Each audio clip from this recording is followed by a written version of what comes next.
Mari kita mulai, kondisikan hati. Kita bacakan lagi surah Al-Fatihah. Bismillahirrahmanirrahim. Shiratal ladzina an'amta 'alaihim ghairil maghdubi 'alaihim waladdallin. Amin. Ikuti ya. Innallaha wa malaikatahu yusalluna 'alan nabiy.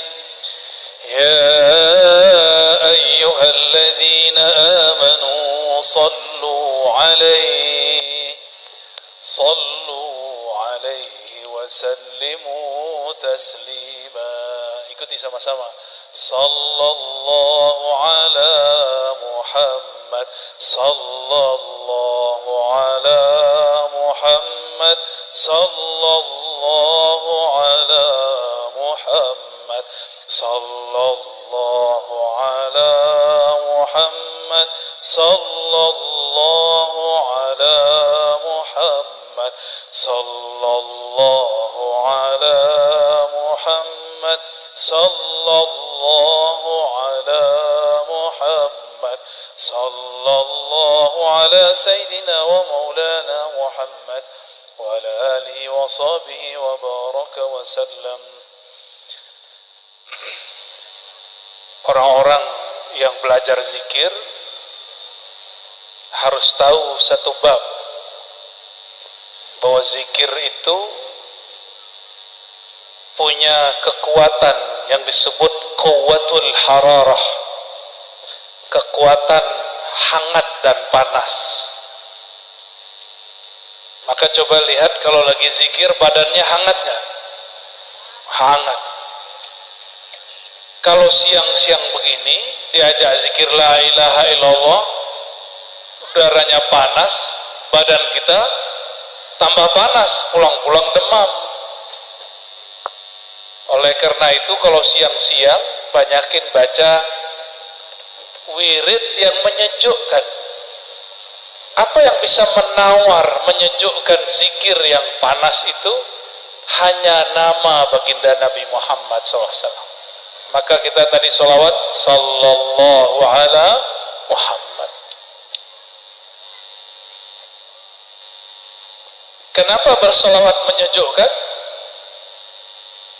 Karena satu solawat ada 10 keberkahan rahmat. Itulah yang nanti akan membuat sejuk pikiran, walaupun masih ngipas-ngipas, ya, nggak apa-apa. Bapak Ibu, para asatidz, para umara, ulama yang saya hormati, tidak ada satu bongkah bumi, satu jengkal tanah yang diinjak kecuali dia berharap hari ini dia diinjak oleh orang yang mau ngaji, diinjak oleh orang yang mau berzikir. Dan ini kampung namanya apa, Kiai? Songo Makmur. Songong Makmur apa Songo Makmur? Songo Makmur. Ini tanahnya hari ini bangganya bukan main. Bapak Ibu gerah-gerah ngipas-ngipas tapi nyebut nama Allah. Jadi jika ada orang nyebut nama Allah, itu tanah atau bumi, dia berkalam kepada tanah di sampingnya. Wahai tanah di sampingku, saksikan bahwa aku sedang diinjak, sedang diduduki oleh orang yang berzikir kepada Allah Subhanahu wa ta'ala. Cuma kedengeran nggak tanah ngomong? Enggak. Ini ngomongnya bahasa Jawa ya? Jawa, Madura, ada? Ya orang Jawa angkat tangan. Udah banyaknya. Jawa semua. Madura ada Madura? Ada. Bugis? Mana Bugis? Oh, atau dua. Banjar ada nggak Banjar? Orang Minang ada nggak? Lah di belakang. Waduh, kalau kami begitu kami minoritas di sini ya. Hebatnya orang Jawa, sampai ke pelosok Dayak ketemunya orang Jawa. Serius, saya masuk ke jantung Borneo tahun-tahun 2013, 2014. Itu orang Jawa hidup berdampingan dengan orang-orang Dayak dan tidak ada konflik. Bahkan orang-orang Dayak ikut ngaji, ikut yasinan, walaupun sebagian masih makan babi, tapi orang Jawa santai-santai aja, ya. Dan di situ kita bersyukur bahwa negeri ini Allah jadikan banyak suku dan konfliknya tidak terlalu banyak. Semoga negeri ini Allah berkahi selalu. Amin ya rabbal alamin. Satu kali ada seorang sahabat datang kepada Rasulullah SAW. Apa kata sahabat ini? Ya Rasulullah, inna syara'a al-Islam qad kathurat alayya. Islam itu ajarannya terlalu banyak, kepala saya pusing. Ustadz tuh teorinya banyak, gitu, kira-kira gitu. Ibu-ibu pusing nggak kalau kiai-kiai baca kitab? Apalagi kalau saya nyebut kitab, baca kitab tuh ngomong apa sih ini orang gitu ya. Hal ini juga terjadi pada sahabat Nabi Sallallahu Alaihi Wasallam. Apa kata mereka? Ya Rasulullah, ajaran engkau tuh terlalu banyak, IQ ku nggak sanggup memahaminya. Ajarkan aku kalimat yang sangat mudah aku pahami dan mencakup semua. Apa kata baginda Rasulullah SAW? Katakanlah wahai sahabatku, qul amantu billah tsumma istaqim. Kalimatnya cuma satu aja. Coba kamu berkata amantu billah, aku percaya kepada Allah. Coba ikutin. Amantu billah, aku percaya, yakin kepada Allah. Yakin nggak Allah ngasih rezeki? Adakah rezeki tertukar? Kalau jodoh tertukar katanya ada.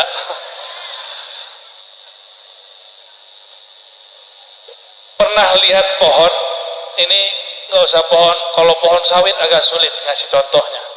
Padi, biji padi taruh di tanah.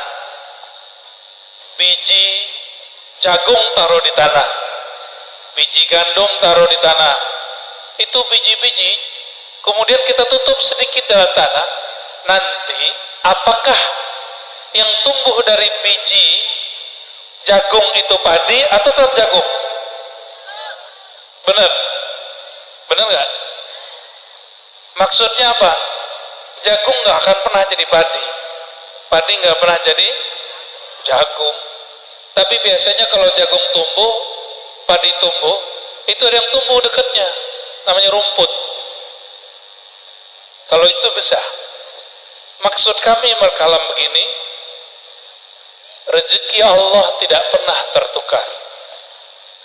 Jadi Bapak Ibu, biasanya mohon maaf kalau hidup bertetangga terus sakit, apa kata teman? Kamu dikirimin seseorang. Pernah dengar begitu nggak?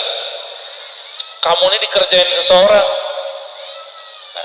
Atau misalnya dapat rezeki, tapi rezekinya mau dapat orang lain yang dapat. Apa adalah kata dalam hati? Oh, ini hak saya diambil orang. Ini pemahaman kita. Padahal rezeki tidak pernah tertukar. Orang-orang yang seperti itu, bahasa Arabnya disebut hasidun. Apa arti hasidun? Orang hasad. Orang hasad itu dosa dia bukan ke makhluk saja. Dosa besar dia kepada Allah. Karena dia berburuk sangka kepada Allah, Allah salah kirim rezeki. Oh, paling enak nyontohin Pak Wakil Bupati sama lawan politiknya. Kan beliau yang terpilih nih. Kalau yang gak terpilih ngomong, harusnya aku yang jadi bupati, jadi wakil bupati. Cuma ada orang, biasanya kalau orang kalah, itu nuduh yang menang itu nipu, nuduh yang menang itu misalnya apa gitu. Padahal sudah takdir Allah. Kalau dia tidak ditakdirkan jadi bupati, nggak jadi. Bapak Ibu yang makan Allah, inilah makna amantu billah. Aku percaya kepada Allah. Ya. Allah itu bahasa Arab. Kalau bahasa orang Jawa nyebut Allah apa? Gusti Wallah. Apa? Sebelum orang Arab nyampe ke sini, orang Jawa nggak begitu nyebut Tuhan. Gusti Pangeran dulu begitu. Gusti Pangeran itu bahasa Arabnya Maulana, Rabbuna, Ilahuna, itu artinya yang menguasai kami.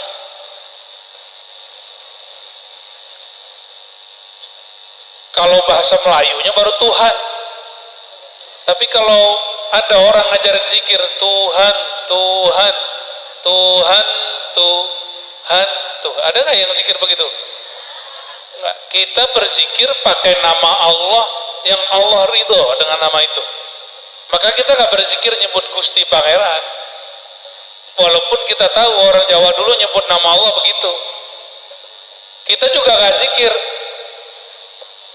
Ya apa? Tuhan. Cukup nyebut Allah. Kalau Allah dibalik Allahu, Allahu, Allah, enak. Mau cobain? Coba pakai Tuhan dulu deh. Ayo, Tuhan, sama-sama dulu. Tuhan, Tuhan, Tuhan, tuh jadi hantu nggak? Ya. Coba kalau pakai Allah, Allahu, Allahu, Allahu, nggak ada masalah. Allahu, Allahu, Allahu, nggak ada masalah. Dari belakang boleh. Allah, Allah, nggak ada masalah. Coba ayat yang paling gampang dihafal. Surat apa nih? Ada yang paling hafal surat apa? Surat cinta. Surat Al. Coba baca ayat pertama aja deh. Bismillahirrahmanirrahim. Baca sama-sama. Kul. Udah cukup satu aja, rajin soleh amat. Ntar pahalanya kebanyakan. Huwallah. Hu Allah. Orang Arab itu kalau nyebut Allah itu bisa jadi beliau. Beliau itu bahasa Arabnya hu. Bukan orang Jawa kalau lagi nyorakin orang hu, bukan. Hu pakai ha besar. Coba baca hu. Ya. Hu al. Lalu ketika disambung dengan lafaz setelahnya harus ditambahin waw. Aslinya cukup hu. Maka dibaca hu wallah. Aslinya apa? Hu Allah. Itu aslinya.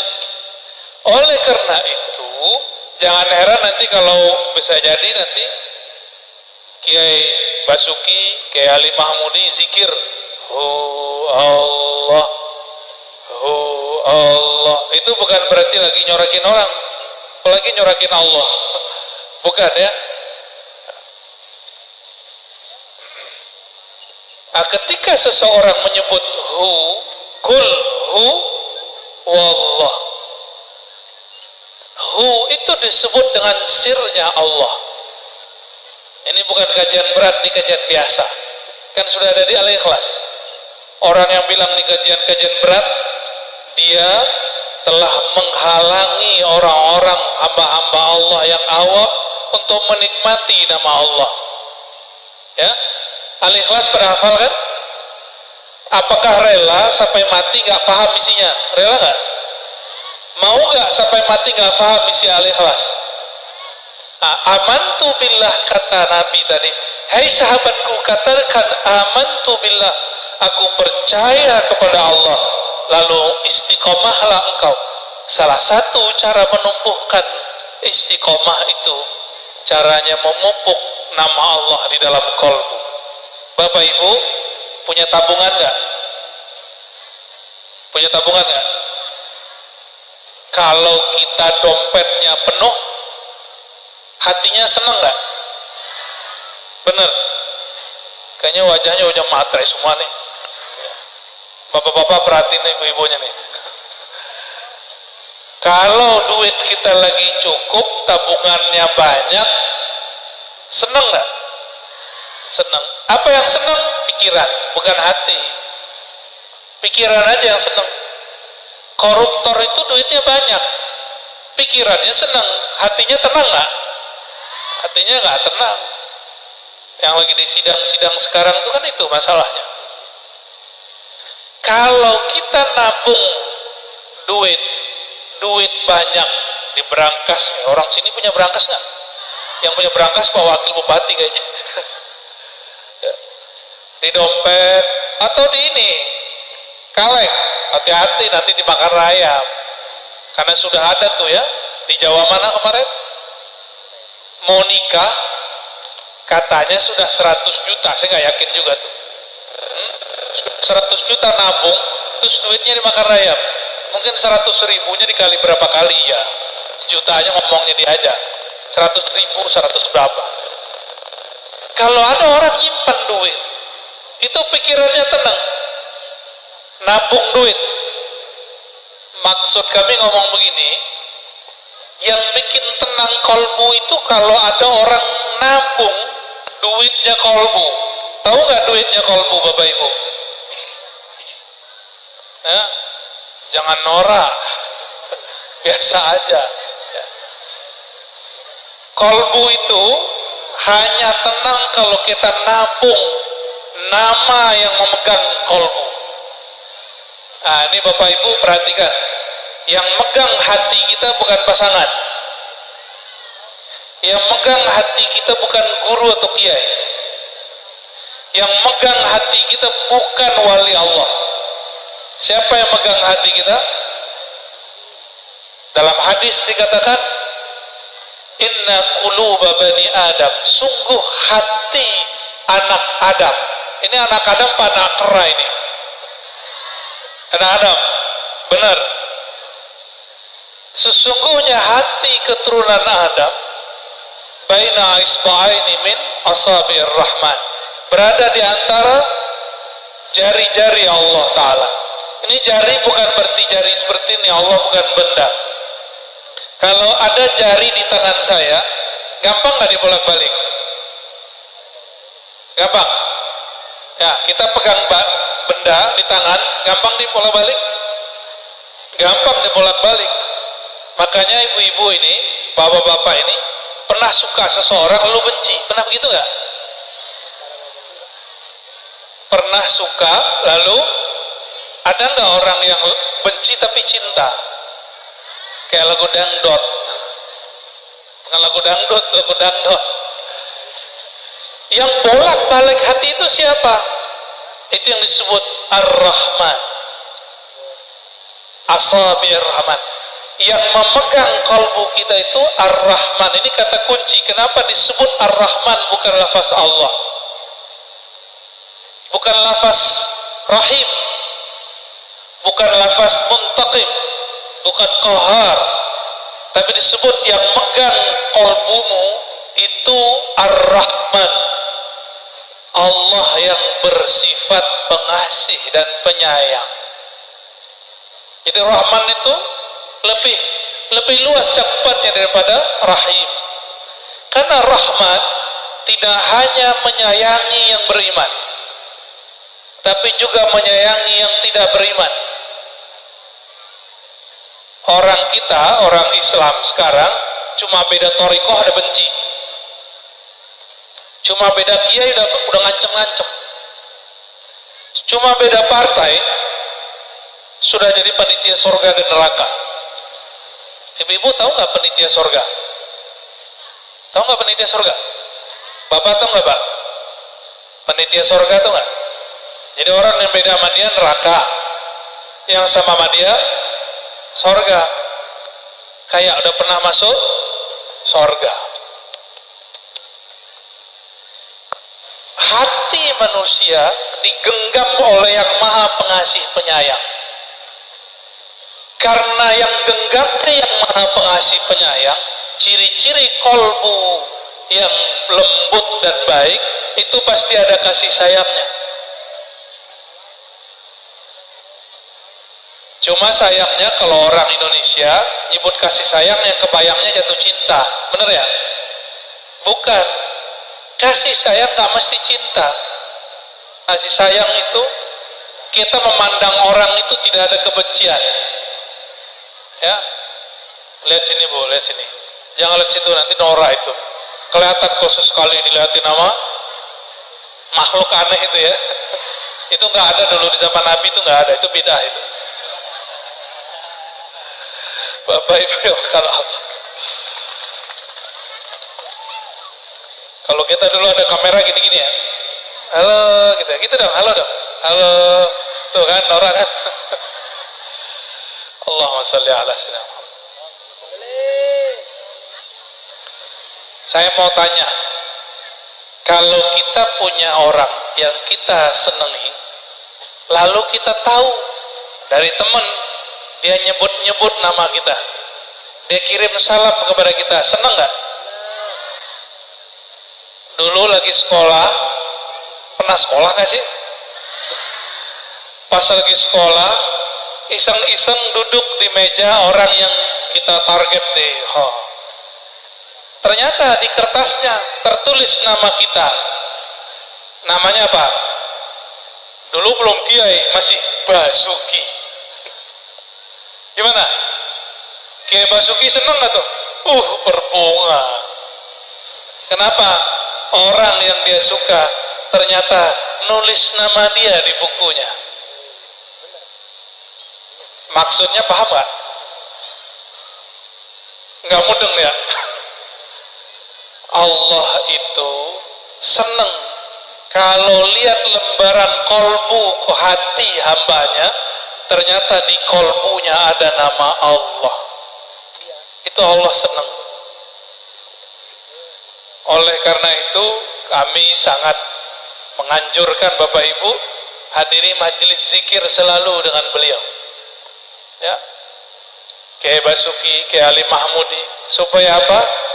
Di kolbu ada nama Allah. Dan kabar gembiranya, Allah nggak pernah ngelihat jenis jilbab Bapak Ibu, jenis bedak. Ibu bedaknya apa Bu? Pipa Bu. Nomor berapa Bu? Tuh masih pakai nomor.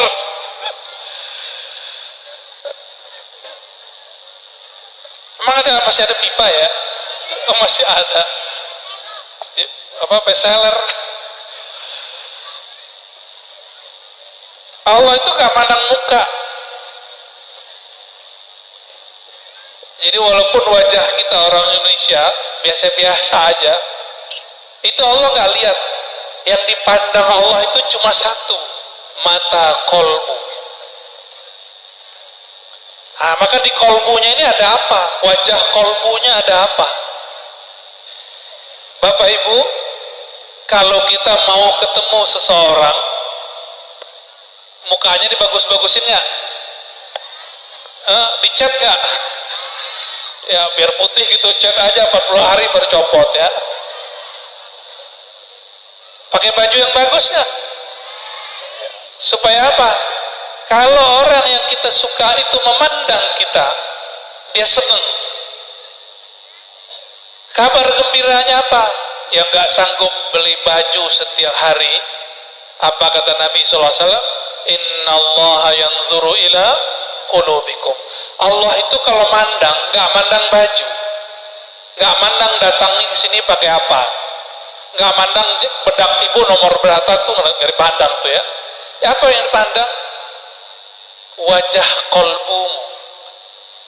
Jika kita sering membaguskan pakaian, membedaki muka, pernahkah Bapak Ibu membedaki kolbu? Pernah nggak?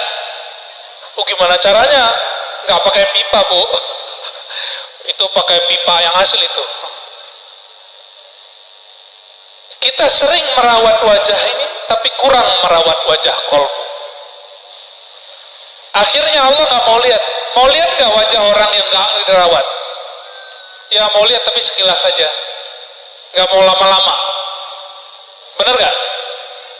Ya, ada orang mukanya kotor, habis apa, terus datang ke tempat keramaian, kita nggak nyaman ngelihat dia.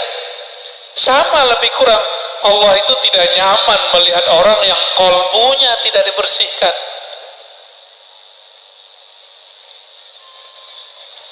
Lalu bagaimana cara membersihkan kolbu? Nah, kolbu itu jerawatnya apa Bu? Kalau kolbu punya jerawat,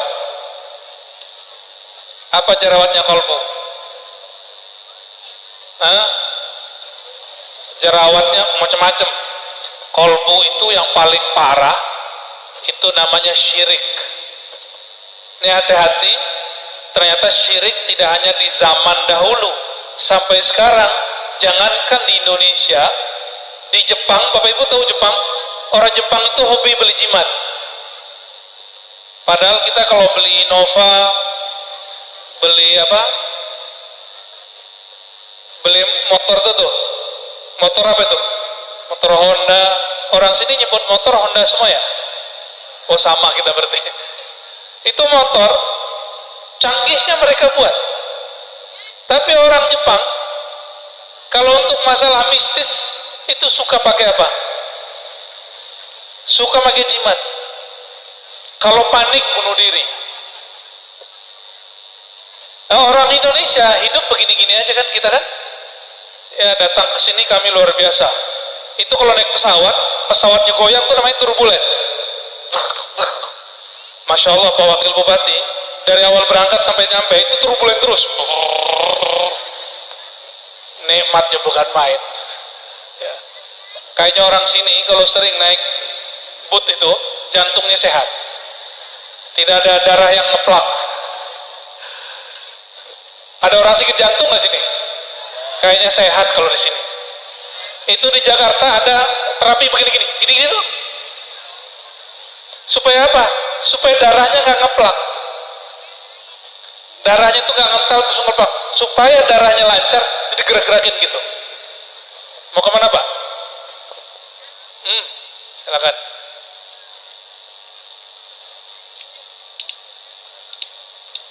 Ketika kolbu tidak dirawat,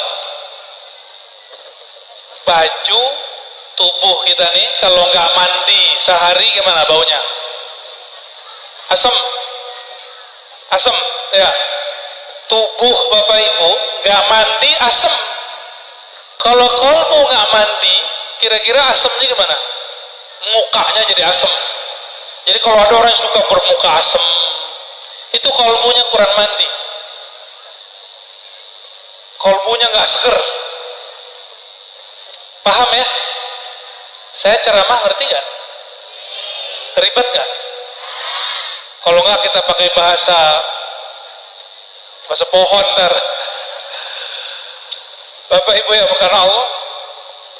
Kalau ada baju nih, baru beli, langsung dipakai atau dicuci dulu?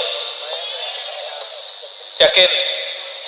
Habis mandi, pakai baju, badannya bersih, bajunya kotor, nyaman nggak? Kenapa ada orang dia sholat itu bagian dari takwa itu disebut pakaian, tapi dia sholat hatinya nggak tenang juga. Kenapa ada orang ibadah hatinya tetap nggak tenang? Karena ibadahnya belum dibersihkan. Tubuhnya ibadah, kolbunya belum dibersihkan. Makanya nggak nyaman. Pakai sama seperti orang habis mandi pakai baju yang kotor. Maka singkat cerita, kalau ingin kolbunya tenang, mandikan dengan cara mandinya kolbu. Mandiin kolbu pakai apa?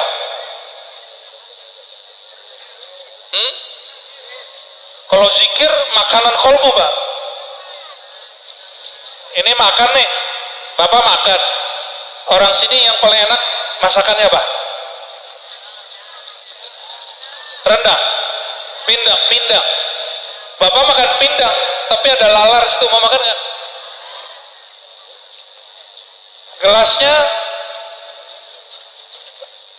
bersih, airnya bersih, bisa minum? Airnya bersih, gelarnya kotor, gelasnya kotor, mau minum nggak? Kenapa ada orang zikir yang masuk-masuk? Dia zikir sebelum kolbunya dimandikan. Dia zikir sebelum kolbunya dibersihkan. Itu. Jadi cara bersihin kolbu pakai zikir atau pakai apa? Nah, itu dia. Istighfar, gimana caranya? Istighfar, istighfar, istighfar gitu ya. Istighfar, istighfar, istighfar gitu. Gimana cara istighfar? Ya, bagus, tapi itu bahasa Arab. Istighfar itu sesuaikan dengan bahasa kita. Lidah baca istighfar, tapi di hati bacanya pakai bahasa kita, bahasa orang Jawa, bahasa orang apa tadi? Orang Madura tadi. Pakai bahasa orang Jawa gimana? Ampunkan hamba ya Allah, gimana bahasa Jawanya? Ribet ya, harus bahasa Indonesia aja lah. Jadi cara membersihkan kolbu itu, pertama kita lihat dulu kotorannya apa. Apa kotorannya? Kotoran kolbu, contohnya tadi syirik, bukan sirik. Kalau syirik kata orang Jakarta itu iri. Syirik itu meyakini ada kekuatan selain kekuatan Allah Ta'ala. Ada lagi yang kedua, riya. Riya itu syirik khafi, beramal ingin dilihat orang. Ini ujian politisi sebenarnya, Pak Wakil Bupati, ya. Beramal kalau dulu sebelum naik namanya pencitraan. Ya. Pencitraan itu yang boleh dan nggak boleh. Ya. Ketika seseorang itu berbuat di hatinya yang terasa Allah yang melihat, itu bukan pencitraan kepada makhluk, pencitraan kepada Khalik, boleh nggak? Maka saya berbaik sangka ke semua orang yang sedang beramal politik, dia mungkin sedang mencari pencitraan. Semoga niatnya kepada Allah Subhanahu wa Ta'ala. Kalau kita ini ngapain? Karena hanya Allah yang melihat hati, maka jangan salahkan jika ada makhluk tidak memahami maksud hati kita. Kenapa? Karena kalau kolbu belum dibersihkan, orang sering berprasangka buruk, salah paham sama kita. Maka mesti dibersihkan. Kolbu ini, dia kotorannya ada saluran-salurannya. Ada kolbu yang kotor karena saluran pandangan. Mata nih. Maka kalau Bapak Ibu istighfar, bukan dengan irama, astagfirullah, bukan begitu. Itu cuma zahirnya. Kalau istighfar itu kita pegang mata kita atau kita tunjuk, ya Allah, mataku berdosa. Hari ini jelalatan ngelihat orang. Ya Allah, hari ini mataku bermaksiat, mataku melihat yang haram. Ya Allah, hari ini aku memandang orang dan memandangnya hina. Aku merasa diriku lebih mulia daripada dia. Pernah begitu nggak matanya? Kayaknya orang sini kalau jelalatan kurang mau deh ya. Orang sini itu mungkin ngeliat orang tuh kayak sinis. Kolbunya nggak berzikir. Kayaknya bukan orang torekot deh. Jadi sama orang tuh ngelihatnya suuzon aja. Dari mata. Dari mata. Jadi ketika kita mau membersihkan kolbu, dilihat. Imam Ghazali berpesan, jika engkau hendak membersihkan kolbumu, lihat penyebab kotornya kolbumu. Jika kotornya karena memandang, ampun, minta ampun itu karena dosa mata. Biasanya, Bapak Ibu, kalau kita ini punya teman masih baik, tahu-tahu ada yang gosipin dia, orang ini jahat. Karena terdengar oleh telinga, terngiang-ngiang, kalau ketemu orang itu kita berpikir kayaknya dia jahat ya, kayaknya dia jahat. Itu sebabnya haram gosip, karena bisa merubah pikiran dan itu mengotori kolbu. Maka dosa yang berikut itu minta ampun dari dosa pendengaran. Biasanya Bapak Ibu tersinggung pakai mata atau pakai lidah? Biasanya ibu-ibu ya? Ibu-ibu tersinggungnya pakai mata atau pakai lidah? Atau pakai hidung? Hidungnya nonjolnya ke belakang, oh nggak bakal nyinggung ya. Kalau nonjolnya ke depan mungkin runcing, bisa menyakiti orang. Yang biasanya nyakiti yang mana? Lidah. Maka untuk membersihkan kolbu, istighfarkan lidah. Itu caranya. Jadi kalau ada ustadz mimpin istighfar, jangan kemudian dibayangkan ini suaranya nggak enak, istighfarnya nggak enak, bukan begitu. Langsung fokus ke dalam diri kita. Maka jamaah yang bukan Allah, sebelum berzikir Pak, bersihkan dulu cangkirnya, cangkir kolbunya. Cangkir kolbu kita, sebelum kita tuang air zikir, air sholawat, dia mesti dibersihkan dulu. Kalau enggak, jangankan kita. Ini rahasia kami yang ngajarin zikir Pak. Ya, ini rahasia tapi boleh diceritakan. Saya sering bertanya begini sama orang. Ya, malam tadi pun saya nanya begini.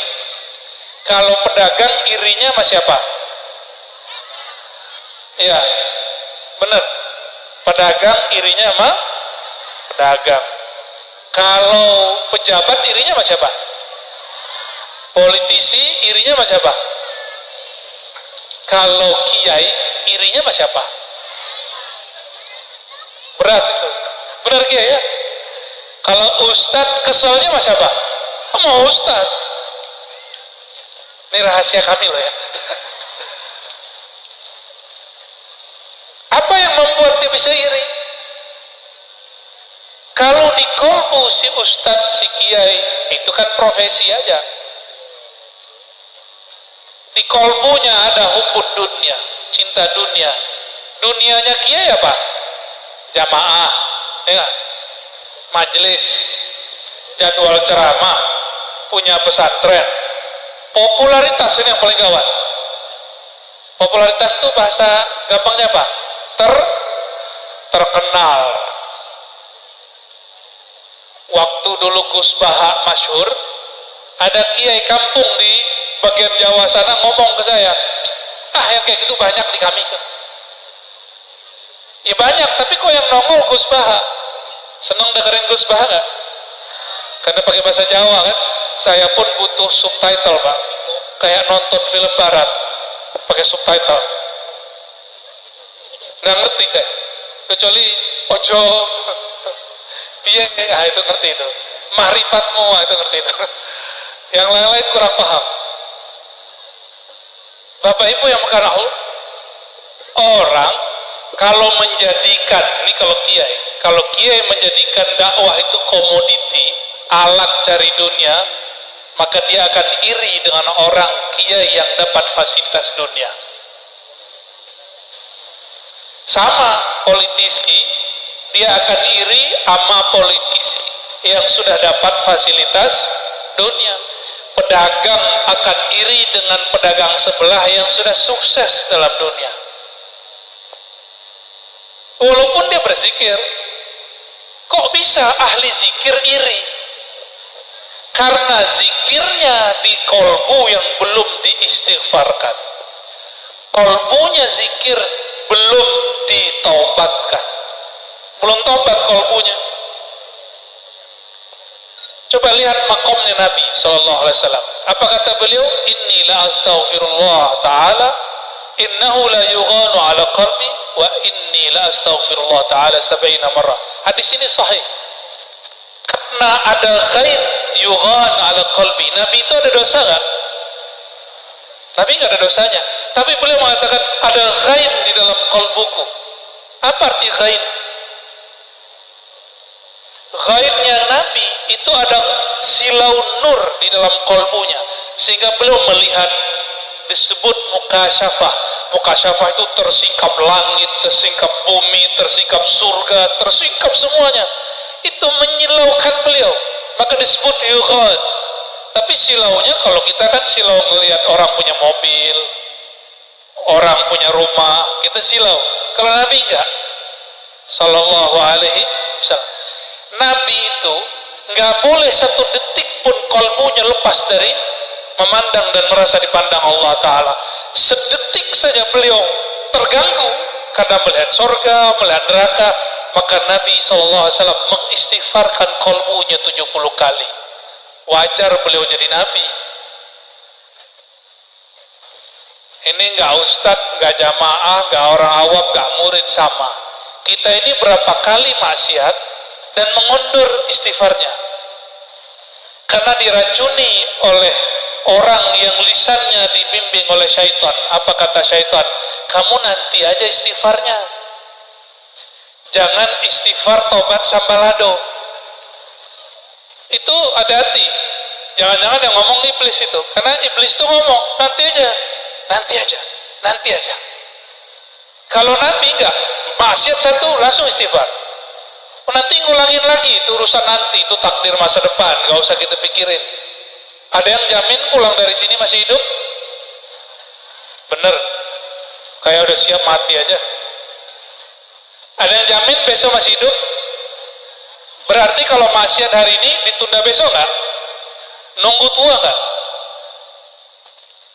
Ini pengalaman saya ngajar zikir Bapak Ibu. Satu kali salah satu syekh di tempat saya, umurnya sudah di atas 80, ngajar dari masa muda. Murid-muridnya, jadi beliau umur 80, muridnya umur 70-an. Apa kata tuan guru ini? Ayo kita belajar zikir sama Abu Ya Ar-Razi gitu. Lalu, apa yang lucu? Orang murid-muridnya ini sudah tua, umur berapa tadi muridnya? 70-an. Kata mereka, Tuan Guru nanti sajalah kalau sudah tua. Yang ngomong umurnya berapa? Ternyata itu orang dari umur 20-an diajak belajar zikir, nolak terus. Nanti saja kalau tua, Ustadz. Umur 30 diajak lagi, nanti saja kalau udah tua, Ustadz. Sekarang umur 70 dia lupa kalau sudah tua. Ternyata kita ini tua itu cuma fisik, pikiran gak pernah tua. Apa kata Nabi SAW? Qalbu syaikh, qalbu hatinya orang yang sudah tua, syabun, masih muda, fi hubbid dunya wa tulil amal, dalam cinta dunia dan panjang angan-angan, pengen panjang umur. Jadi mumpung masih ada nyawa, masih ada hayat di kandung badan, guru-guru kita ada, belajar zikir sama beliau. Sepakat? Jangan nunggu tua. Emang situ masih muda. Oh Ustaz, kata kiai saya belajar zikir nanti aja kalau udah per 40. Siapa yang jamin umurnya 40 masih hidup? Tahu Sayyidina Ali? Sayyidina Ali belajar zikir kepada Rasulullah umurnya belum sampai 10 tahun. Sudah belajar zikir. Kenal Imam Syafi'i? Imam Syafi'i sudah hafal Al-Quran umurnya baru 7 tahun. Dia belajar zikir, belajar Quran dia. Gak usah nunggu nanti tua. Bapak Ibu yang bukan Allah, kalau piring kotor, wadah kita kotor, kita nggak akan nyaman makan. Maka bersihkan wadah kolbu supaya kalau zikir sholawat terasa nikmat. Ya. Kalau enggak, kita nanti bergantung dengan suara yang bagus, merdu, musik yang mungkin kita sebut, oh ini keren ini. Gitu. Tapi kalau kolbunya sudah enak, nggak perlu suara yang merdu. Tidak mesti musiknya syahdu, pasti zikirnya terasa enak. Nah, terakhir yang mau saya sampaikan Bapak Ibu, kata masyaikh kita dari dulu ini ijma' ulama ahli zikir, at-taubatu wal istighfar babani min abwabil walayah. Mau jadi kekasih Allah nggak? Ya, kalau hati cinta boleh putus di dunia, hati boleh patah. Ada yang pernah patah hati? Beneran nih patah hati? Udah disambung belum? Tapi kepada Allah nggak boleh patah. Dan pintu gerbang supaya Allah jatuh cinta, supaya hatinya bertaut kembali, itu cuma satu bab, at-taubah wal istighfar. Maka Bapak Ibu jangan heran Wali-wali Allah itu hampir setiap hari mandi taubat. Wali-wali Allah itu hampir setiap hari istighfar taubat. Sekelas Nabi istighfar dan taubatnya 170 kali. Maka jika ada orang sekarang merasa dirinya ahli zikir, ahli toriko, ahli majlis, ahli zikir, tapi kurang istighfarnya, saya mengkhawatirkan itu bukan wali Allah, tapi wali kelas. Itu bukan wali Allah. Wali Allah, kekasih Allah itu ciri-cirinya yuhibbul taubata wal istighfar. Dia suka bertaubat, suka istighfar. Dalam dunia sehari-hari kalau orang bekerja, pribadi istighfar itu gak suka nyalahin orang. Di rumah gak suka nyalahin pasangan. Itu tanda orang istighfarnya bagus. Di rumah suka minta maaf. Ini Bapak Ibu yang suka minta maaf siapa nih? Bapak apa Ibu? Kayaknya ibu-ibu ini lebaran doang kalau minta maaf ya. Mas, maaf gimana bahasa Jawanya? Ngapunten, dapat ponten. Sewu, gunung sewu. Allahu Akbar, mohon maaf, nggak ngerti bahasa Jawa saya. Jadi ketika kita minta maaf nunggu lebaran, emang lebaran nyampe? Siapa tahu besok tenggelam. Munculnya 3 hari lagi. Nggak tahu. Maka memaafkan dan minta maaf tuh tiap hari. Tapi caranya macam-macam. Minta maaf tuh nggak mesti pakai mulut. Ibu-ibu tuh paling tahu caranya, Pak. Kadang-kadang nyuduhin kopi. Kadang-kadang pakai senyum yang ada maksudnya. Nah, itu dia lagi minta maaf tuh. Kalau bapak-bapak enggak, main serobot ya. Maaf neng, plok gitu ya. Lain dia.